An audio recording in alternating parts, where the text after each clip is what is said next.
Thank you. So when Pep asked me to speak at this conference, I said, Pep, what do you want me to talk about? And he goes, Morgan, that growth hacking bullshit that you talk about. And I said, all right, sure, we can talk about growth hacking bullshit. As one of the guys that helped launch growthhackers.com, who is writing a book on the topic of growth hacking with Sean Ellis, who is the guy who invented the term, I guess talking about growth hacking bullshit is perfectly appropriate for me. But if you Google growth hacking, there's lots of excitement about it, like lots of results, millions and millions, people talking about it. It's really come out of nowhere. You have people of all types talking about growth hacking. And then when you look at some of the results, they all look like this. It's a nightmare. These are, you look at them and they look like they're silver bullets, right? They are full of unicorns and pixie dust and promises of like, hey, do these 9 things and you'll get this incredible growth. And one of my favorite anecdotes about these types of listicles comes from Anum, who's a marketer at HubSpot, super smart woman. And she found one of these roundup posts. It was called like the 21 Facebook ads you must run for your SaaS business. And in it was one from her team. And of course, the punchline is that it was the worst performing variant out of all the ads they ran in that campaign. And that's what you get with a lot of these lists. So, major key alert. No great company was ever built on the back of a listicle. But you still have all this excitement, right? You have the CEO of Microsoft talking about growth hacking, Walmart talking about growth hacking, people like me talking about it. Like, why is there such an interest in it? And I think it comes down to 2 main reasons. The first is that technology and the way that people connect with one another has fundamentally changed how companies grow, especially on the web.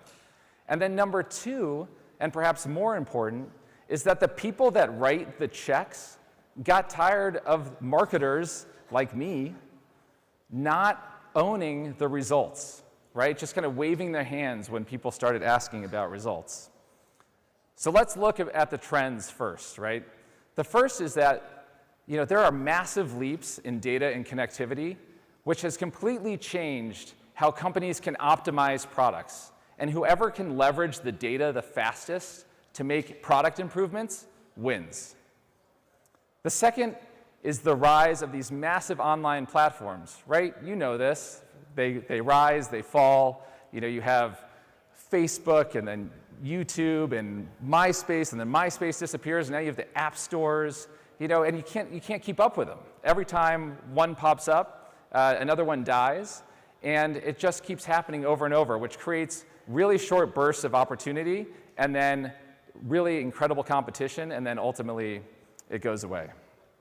And then the last is kind of this mashing up of marketing and technology through things like mass personalization, right? Machine learning optimization that have really allowed personalization and created new opportunities for growth at scale. So that's the technology side of it.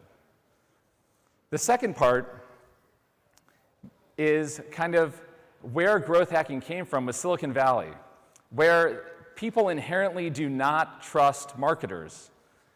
And they might have a good reason. Back in 2000, right before the dot-com crash, 19 startups bought Super Bowl ads at $2.2 million apiece right before the market exploded. And that left a really bad taste in the mouth of startup founders and people trying to figure out how to grow these new online products. And they thought marketers didn't actually know how to grow a product online. They thought all they would do was buy them Super Bowl ads. And at the same time, you have smart marketers, like the people in this room, conversion optimization specialists and digital marketers who were more technical, who were more results-driven, who didn't want to be grouped in with the Super Bowl ad-buying marketers who wouldn't measure anything. And so I think that's really why growth hacking has become so popular and so interesting, is because it uses the word growth, right? It makes a promise that most marketing companies, most marketers themselves won't ever make. And so that's why it's so sexy and has exploded in terms of popularity. So that's kind of the why. So what the hell is it anyway, right? If you ask 10 people, you will get 10 completely different answers. Like Conversion XL did in this blog post. Chanel asked 10 of us, and if you read the 10 definitions, they're all completely different. Some people think it's about taking shortcuts and these little workarounds and ephemeral hacks that get you kind of quick wins without having to do any of the effort. And I completely disagree with that. The second way is that people think it's just about hustle, doing the things that don't scale. And I also disagree with that. You can hustle for a long time without getting any growth. A lot of people think it's just a fancy name for conversion optimization. And I think it kind of is. And I'm going to talk more about that. And then other people think it's more about engineering-led marketing. And it kind of is as well. And I'm going to show kind of how the two come together. My definition, though, just so we're kind of all on the same page here, is I think growth hacking is experiment-driven marketing focused on how the product itself creates growth. I think for too long, optimizers have been put into a narrow silo, a narrow bucket, just worried about landing pages and funnels and interfaces and not being turned loose on the entire product. And I think what growth hacking is taking that optimization, that experimentation mindset, and applying it far beyond any website or funnel, and applying it to the entire product and the entire business model itself.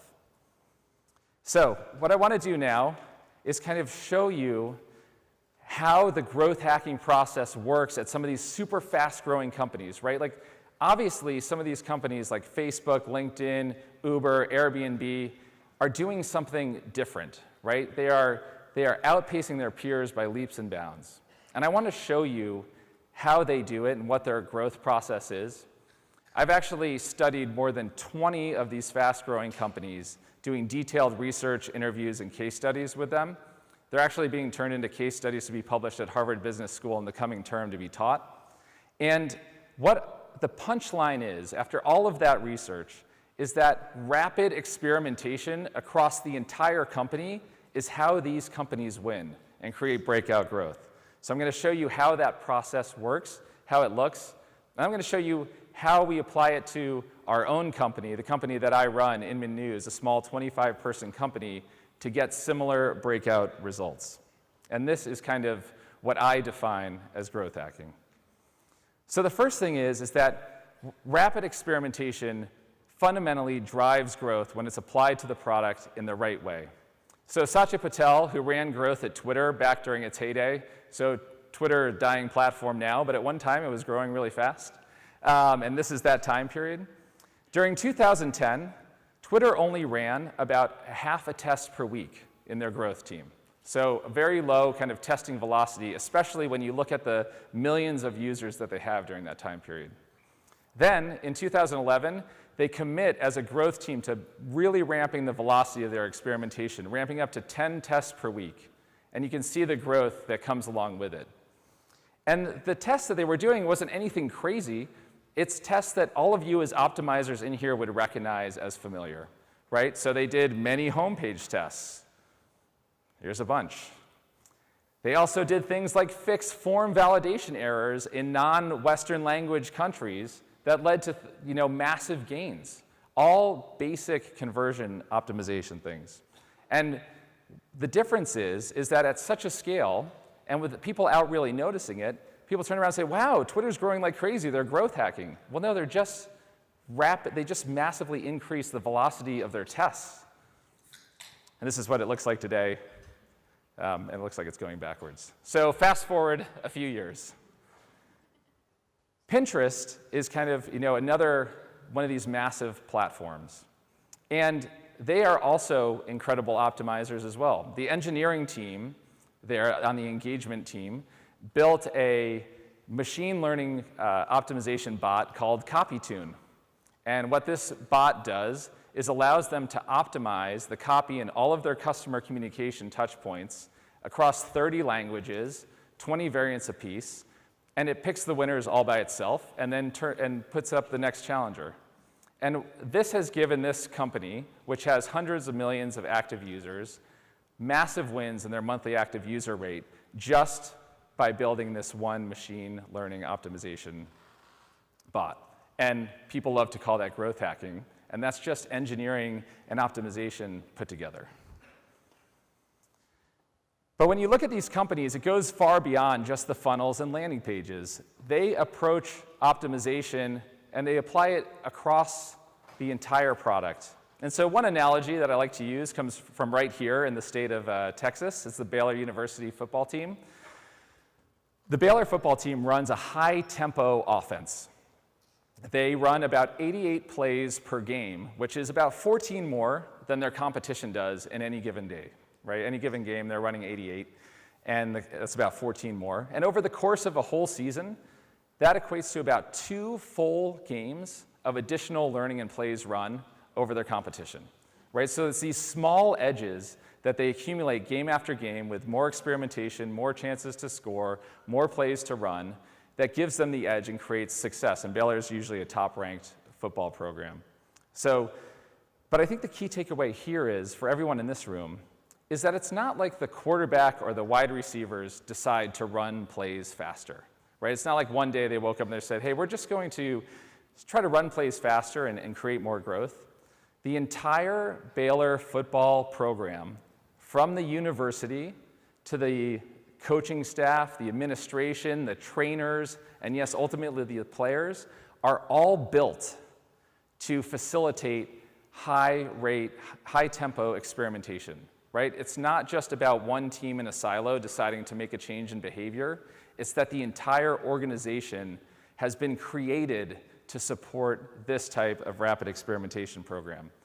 And so it's the same thing in these high-paced startups, these fast-growing startups like Uber's and Airbnb's. The entire organization is aligned around experimentation and growth. It doesn't just come out of one small pocket of the business.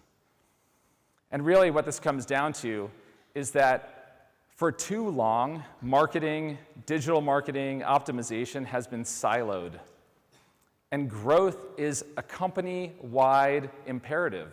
And at these fast-growing companies, these startups, from the top down, that's known, right? And they make it a company-wide priority everywhere. Every person, from legal to HR to marketing to sales, is all aligned around growth, and they all know that they're there to make growth this priority. And so rather than silo growth off into marketing or business development, they treat it more like finance or HR. It's a horizontal function that applies across the entire company. And it's much like the Baylor football team. It's structural, right? It's kind of innate. It's built into the company from day one. And at the heart of it is a new organizational structure called the growth team. Lots of companies are experimenting with growth teams because they are cross-functional. They break down these silos, and they help drive experimentation and learning at a faster rate by pulling together really smart people from across the organization.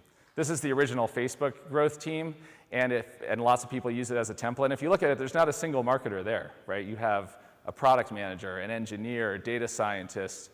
You have leadership there, right? These new growth teams, when you look at them, from the growth teams at Walmart to the growth teams at Airbnb to those at Uber, they all look a little bit different, kind of slightly different shapes, sizes. Some report into engineering, some report into product, some report into marketing, some stand alone on the org chart. But they all essentially look like this, and they're all designed to do the exact same thing, which is to drive growth of the core metrics that ultimately create value for the business. And they do that through a very similar process called the growth process.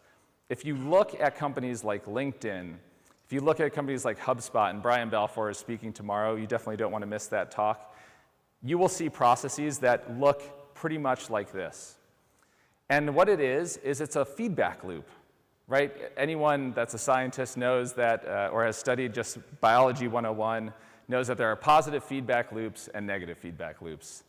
The growth process is designed to be a positive feedback loop, to find small wins and optimizations across the business, and then compound those over time as fast as possible to create outsized advantages that turns into growth. So I want to kind of take you through this process, but keep this flow, this loop in mind as we go through this. The first thing is that ideas are the fuel for growth.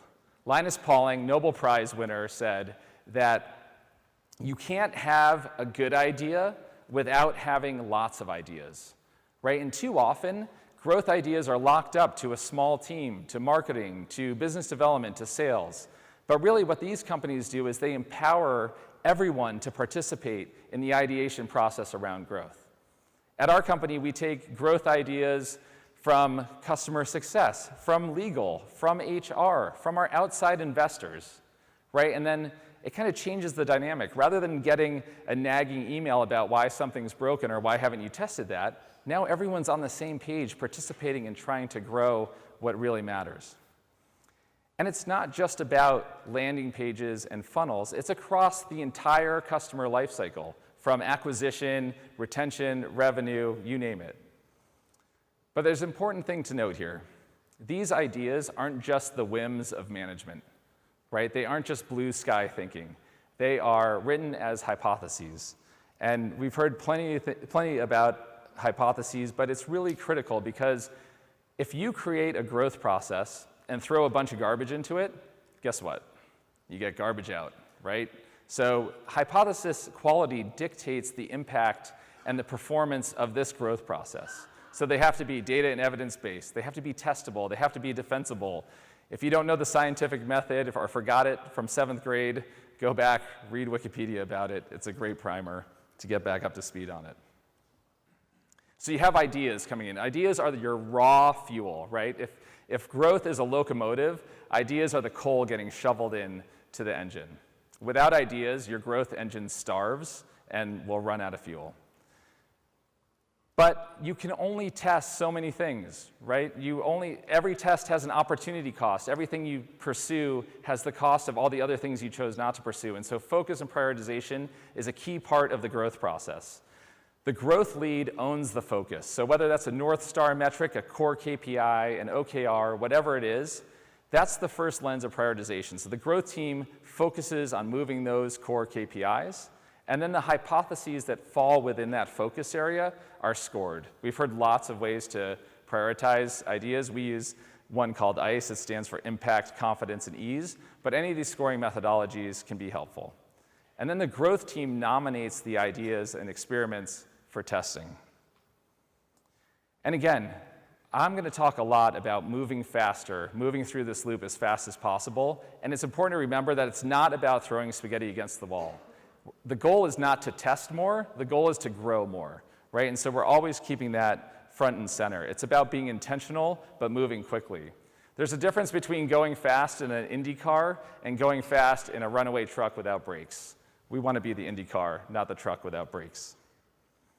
And then prioritize for impact. We've heard a lot about this, but if you're a low traffic site, or if you can't run as many tests as you want, when you prioritize for impact, not only do you give yourself potential for more lift, you actually reduce the amount of time it takes to conclude the test. And so you get a double win, right? If you have a larger expected change, the sample size actually goes down. And then on top of that, velocity is the key. Do we have any Monty Python fans here? Does anyone know the answer to this question, the velocity? What's that? Ah, nice, excellent. It's 24 miles an hour for an African unladen swallow. So nicely done. But I have a prize for you afterwards. But velocity is the key here, right? It's not about just going through this process. It's about how quickly you can move through this process effectively. Because as we all see, wins come in different shapes and sizes, but they're compounding in nature. So if you can move through this process faster, you can stack these wins on top of each other and lead to more growth. And then ultimately, to close the loop is analysis and learning. And growth teams know that you must learn something on every test, right? Like the analysis and learning feels like the red-headed stepchild, and I can say that because I am one. But it's one that always, it's one that gets kind of left alone because it doesn't feel like real work sometimes, right? Especially if you're in a small kind of startup environment, limited resources, the analysis and learning feels like, oh, that's something I can do later. But if you don't invest in this part, you don't get the compounding effects of growth. right? Because every time through the loop without this, you start back at 0. So it's essential to invest in making sure that you have your data set up the right way and that you can actually learn things from tests. And then you have to give up on inconclusive tests. In a small team environment, you can't wait forever to an inconclusive test to resolve. So we are ruthless about killing inconclusive tests and sticking with the control. It doesn't matter how much work you put into the variant, shut it down and move on. It's too much of an opportunity cost to wait around for it to resolve forever. And then learning must be accessible and clear, whether it's in a wiki, whether it's in a shared Google document, but too often test results and experiments end up lost in an email thread or missing on some Google Drive. And if the team members can't go back and look at a test result and learn from it, well then, did it ever even happen? Right? They're starting from 0. So if you don't make your learning accessible and clear, you're in real trouble. And then you need accountability. From Pep's research survey that he talked about on day 1, he said that most marketing teams or optimization teams meet only as needed. Right? There was a large chunk of respondents who said, yeah, we meet when necessary. Well, how would you feel if finance met only when necessary, or payroll was run only when necessary? I don't think we'd appreciate that. Growth is an organizational priority every single minute of every single day, and so there has to be accountability for the growth team to this process, and we do it through this weekly growth meeting. It's not a brainstorming meeting. This is more like an agile sprint planning or retrospective meeting from agile software development mashed together, but it drives the process and accountability. We use a very strict agenda. I've put them up here online so you can download the templates. If you want our agenda doc, if you want our testing template, you can grab them here at these links. But it's focused on looking at our core KPIs, making sure that the growth team is still focused on the metrics that matter most to the business. We review last week's testing sprint to see if we hit our velocity goal. We look for key lessons that we learned, what are the upcoming tests, and then do we have enough ideas in the backlog to make sure we have enough fuel for our growth. Everyone get those links? Great. So that's the growth process. That's how it essentially works at these large companies. It's a positive feedback loop. And so what I want to do is now show you how we took this growth process that came from these large, fast-growing, multi-million user and million-dollar companies and applied it to our small little 25-person company called Inman News, which is a B2B trade publication for real estate agents. And I want to show you this because you can take these same philosophies and even in a smaller environment, find breakout results. And I have to tell you, by doing this, by taking this process and implementing it, launching some new products, last year we grew our business by 50%. We're on pace to double it this year. And we launched a subscription product that went from 0 to a $4 million run rate in about 12 months. So this is how it works. I want to show you a few tests that we ran just as part of this to kind of show you that when you take an optimizing approach and apply it to the entire company, the entire product, you can find wins outside of your funnels, outside of kind of your core landing pages, and create real growth. This first one I want to show you, though, is because I showed you all the listicles at the beginning, all the 21 things you must do to drive growth and that type of thing. And on our account creation step, we use social login, or you can create a normal account. And the only reason we had social login there is because some dimwit on the team read a blog post about how social login increases conversions. Okay, I was the dimwit. And I told the team, we need to have social login, so we put it in. We ran it, and we actually found that when we took out social login, we got a 24% lift in our account signup. So just a call to please, please, please do not take best practices as those. Test them and see what works for your business. We also ran many different funnel tests. So our subscription costs $199 a year, which means that people fall out of the funnel. And what we wanted to do is run a test to kind of, the urgency test, kind of winning back customers on exit intent. So this is an overlay that fires on exit intent. We tested control, 10% off, 25% off. And what we found is that while the 25% off converted better, the actual revenue gain at 10% is about a 20% lift over control. And the reason I wanted to highlight this was because this was done all through Bounce Exchange. right? We are a tiny team. We do not have the resources to run many different tests, but we leverage managed services to help us run tests, right? To kind of increase our testing velocity and capacity. So if you are a small team, if you feel constrained, if you hear someone stand up here and say increase your velocity and you're like, I just can't, look at managed services like Balance Exchange, Experiment Engine as ways to give you more testing velocity and capacity without expanding your team. And then we also test things like core assumptions, right? Our subscription offered a monthly subscription plan and an annual subscription plan. And what we found is that the monthly users churned like crazy, right? So then we tested, how about monthly versus quarterly? And you can see that in month 7, the quarterly plan is about 40% better than the monthly plan. And also we're capturing more cash up front with no change in initial conversion rate. So test everything. And if you're not allowed to test everything, go bang on doors and desks until they let you. So that's the growth process we run at Inman. And I just encourage all of you to find this process, put a process in place, and you can be a growth hacker too. I promise. That's how I became one. So some takeaways. Last couple slides here. When you go back, create a growth team, or at least have the conversation about, do we need a growth team? And if you are siloed away from people who are responsible for helping you get your job done, such as engineers, data scientists, analysts, marketers, pull them together. Even if you're not in the leadership position to do so, make an unsanctioned one. Find smart people, start talking about it, start looking for ways that you can drive new experiments across other parts of your business to unlock growth. Refine your process. As Pep said, if you don't have a process written down, you don't have a process. If you don't have a process that lets you move quickly and learn things, you need to fix it. Then aim for impact, right? We're not trying to run tests for the sake of running tests. We're trying to make more money and create growth. At least I am. And then add velocity. Whatever you're doing, see if there's ways that you can improve your cadence, your tempo.